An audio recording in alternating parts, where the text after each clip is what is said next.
And yung iba naman sa inyo guys, talagang lalo pang umuunlad at umaasenso pagdating sa finances mga kapiksi. Excuse me. So lalo pa kayong pinagpapala guys sa kaperahan dahil sa kabutihan ng loob nyo guys, no. So yeah, maswerte kayo guys. Kaya imayin nyo din tong mga pag-unlad na to, pag-asenso guys. Again, itong progress na to, itong mga positive changes na yan, yan yung mga magagandang energy para sa inyo. So imayin nyo na yan sa comment section.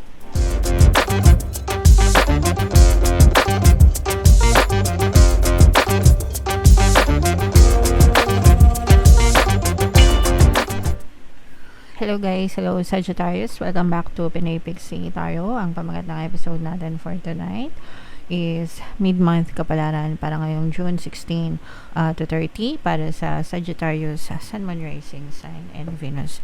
So, unahin natin tong deck na to guys. Tingnan natin yung mga mensahe sa inyo or yung mga paparating sa inyo, mga kapiksi, ngayong June 16 to 30.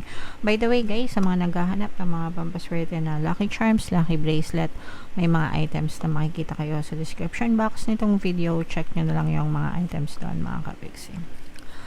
So, this is both negative and positive mga kapiksi, no? So, sa negative guys, maaring nagkakaroon ng konting aberya sa loob ng tahanan, sa loob ng pamilya, mga kapiksi.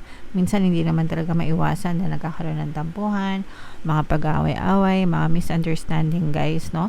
Pero pamilya pa rin tayo mga kapiksi. So dapat nangingibabaw pa rin yung pag-uunawaan, yung pag-iintindihan sa isa't isa guys. So lilipas din yan, magiging okay din kayo. Kailangan lang i-stretch, no? I-stretch yung pangunawa, yung pagmamahalan sa isa't isa mga kapiksi. Okay? Alright. And ito naman, pay attention sa inyong mga emosyon mga kapiksi, no? Kumbaga parang this is a reminder mga kapiksi. Yung emosyon nyo, feedback nyo yan guys, no? Kasi yung emosyon nyo palaging sumusunod yan sa isipan nyo. Kapag negative kayo mag-isip or negative yung iniisip nyo, syempre yung nararamdaman nyo negative din. Pero pag positive yung mga iniisip nyo guys, yung nararamdaman nyo ay positive din mga kapiksi. So itanong nyo sa sarili nyo ngayon guys, no, ano bang nararamdaman nyo, 'di ba? Malungkot ba kayo or masaya kayo? Kung masaya kayo, okay lang. Pero kung malungkot kayo guys, tanongin nyo yung sarili nyo, ba't ako malungkot? Anong iniisip ko, no? And bakit ko to iniisip? Makakatulong ba sa akin to o hindi, 'di ba? So kung hindi naman makakatulong sa inyo, wag yun ang isipan mga kapiksi. Alright? Para hindi na kayo malungkot mga kapiksi.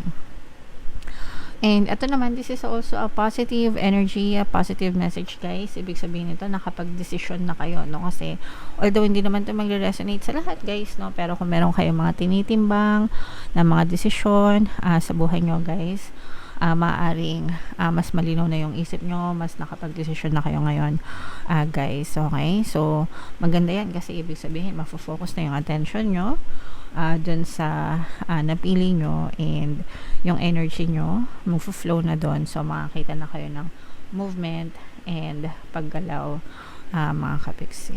Alright? Okay. So comment down below Sagittarius if feeling nyo naka-resonate kayo dyan guys. So, tingnan natin yung mga mensahe sa inyo, mga kapiksi, no? Shuffle natin to guys. Habang na-shuffle ko to, panoorin nyo muna yung video natin regarding sa ating paano mag-manifest ng abundance video course. Kapiksi, sawa ka na ba sa mga struggles at hirap sa buhay mo? Masipag ka ba at masikap sa buhay ngunit hindi ka pa rin umaasenso?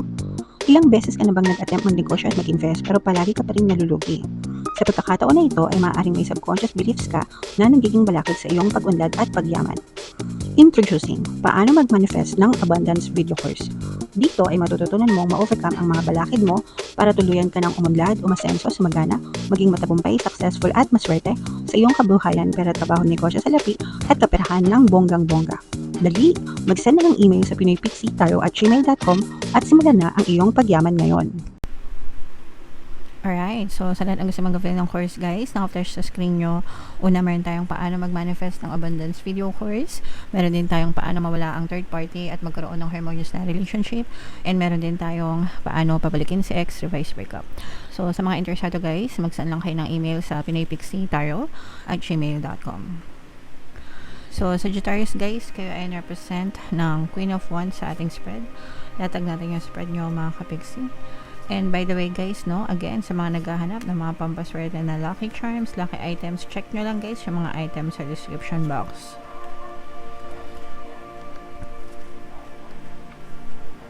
Alright, so eto guys, this is both negative and positive. Ito babala lang mga kapiksi, no?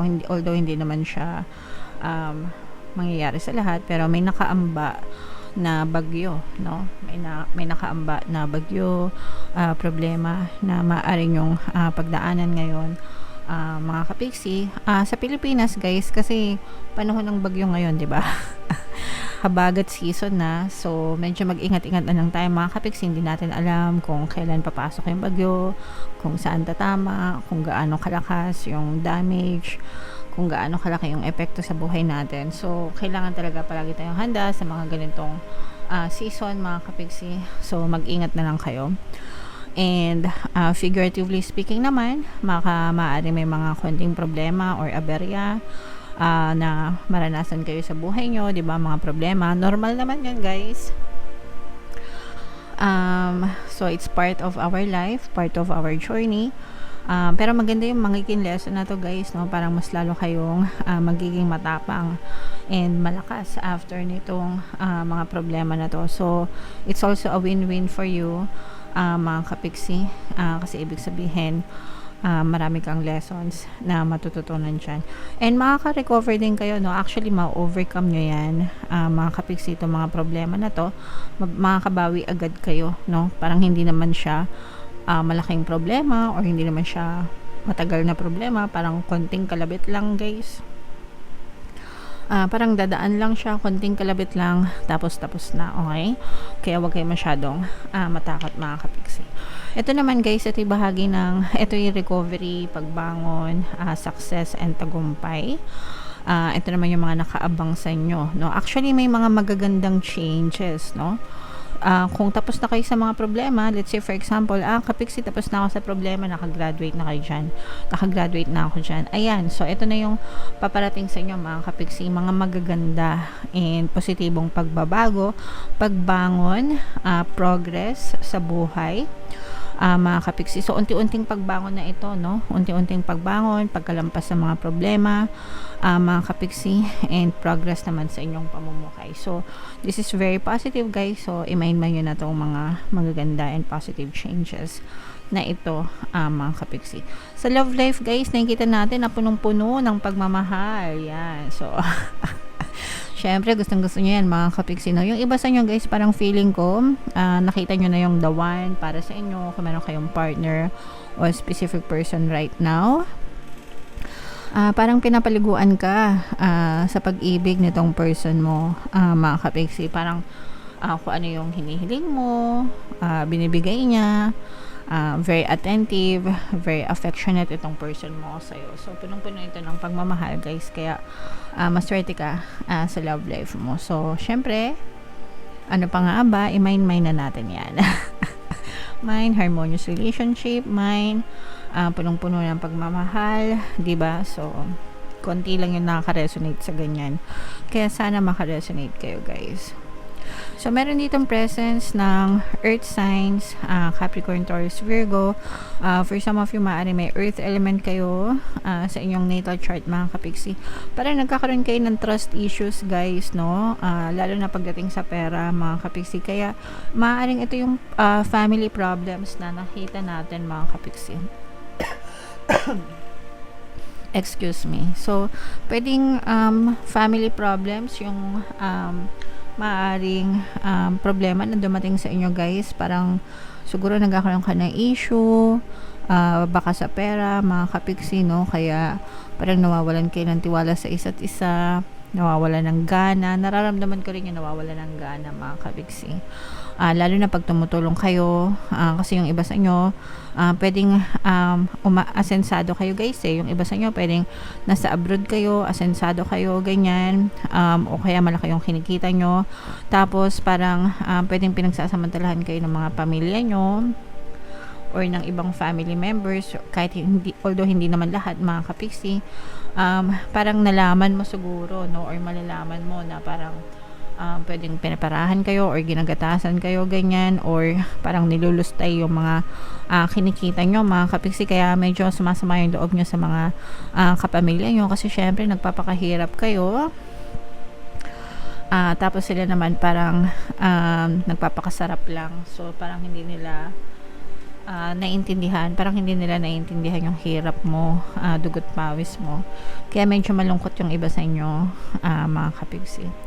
So, pagdating sa ganyan, syempre guys, no, usap-usap lang yan. And yung pera naman, madali lang naman solusyonan lang yan mga kapiksi. At saka magtabi din kayo para sa sarili nyo, no. Okay lang magpadala kayo, magsustento kayo sa pamilya nyo, lalo na kung breadwinner kayo. Pero make sure na portion ng kinikita nyo guys, napupunta rin sa inyo mga kapiksi. Kumbaga, may tinatago ka rin para sa sarili nyo, para hindi kayo nade-deprive, hindi kayo, alam nyo yun, parang reward nyo yan sa sarili nyo kasi deserve nyo yan dahil sa pagiging masipag nyo mga kapiksi, okay? And yung iba naman sa inyo guys, talagang lalo pang umuunlad at umaasen sa pagdating sa finances mga kapiksi. Excuse me. So lalo pa kayong pinagpapala guys sa kaperahan dahil sa kabutihan ng loob nyo guys, no. So maswerte kayo guys, kaya imayin-mayin nyo din tong mga pag-unlad na to, pag-asenso guys. Again, itong progress na to, itong mga positive changes na yan yung mga magagandang energy para sa inyo. So imayin-mayin nyo na yan sa comment section. Bunot lang tayo ng isa pang card para sa inyong additional na mensahe, Sagittarius. So, basahin ko lang mga kapiksi. The more energy and intention I bring to my faith, the more fearless and free I am. Okay? So, the more na nagfo-focus kayo guys sa mga bagay na gusto nyo, sa mga intentions nyo, habang may faith kayo, no? Habang may pananampalataya kayo, yung mga fear nyo, nadidissolve yan mga kapiksi. And mas nagiging malaya kayo, nagiging free kayo sa pagiging negative. Yun yung ibig sabihin nun guys, no? You're freeing your mind, yung imposible nagiging posible, di ba? Yun yung pinakamasarap doon mga kapiksi, especially kapag nakakita kayo ng movement, nakakaramdam kayo ng mga paggalaw, nakikita nyo unti-unti nagbabago yung buhay nyo, mga manifestation, bridge of incidents guys. Kasi yung manifestation, hindi yan instant mga kapiksi, no? Hindi yan instant na nag-aspire ka, nagde-desire ka na yumaman.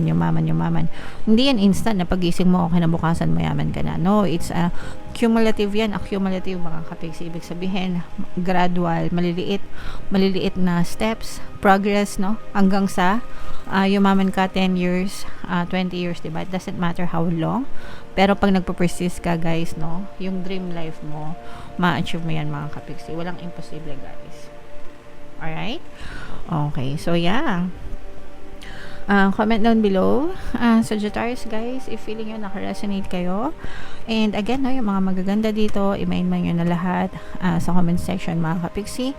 For more tarot readings, ito yung playlist nyo. Ito naman yung ating success stories ng paano mag-manifest ng abundance video course. Thank you for liking, sharing, and subscribing guys. See you next time. I love you all mga kapiksi. Have a nice day. Bye-bye.